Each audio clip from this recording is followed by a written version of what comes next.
মহান বিজয় দিবস উপলক্ষে সিলেট মহানগর বিএনপি সিলেটে বিজয় র্যালি করেছে।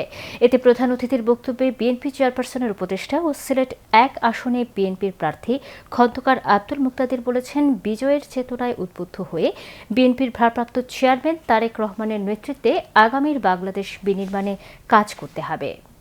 ঐতিহাসিক রেজিস্ট্রারি মাঠে মহানগর বিএনপির ভারপ্রাপ্ত সভাপতি রেজাউল হাসান কয়েসলুদের সভাপতিত্বে ও সাধারণ সম্পাদক ইমদাদ হোসেন চৌধুরীর পরিচালনায় বিজয় র্যালি শুরুর নির্ধারিত সময়ের আগে পুরো মাঠ কানায় কানায় পরিপূর্ণ হয়ে ওঠে।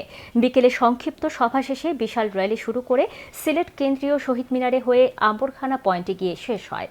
প্রধান অতিথির বক্তব্যে খন্দকার আব্দুল মুক্তাদির আরও বলেন, মুক্তিযুদ্ধের আদর্শকে ধারণ করে দুর্নীতি বৈষম্য দূর করে এবং জ্ঞান বিজ্ঞান ও মুক্ত চিন্তার প্রসারের মাধ্যমে একটি শক্তিশালী ও আধুনিক জাতিরাষ্ট্র প্রতিষ্ঠায় শহীদ জিয়াউর রহমান, বীর উত্তম এবং আপসহীন দেশনেত্রী বেগম খালেদা জিয়ার মতো কাজ করেছেন আমাদের নেতা বিএনপির ভারপ্রাপ্ত চেয়ারম্যান তারেক রহমান।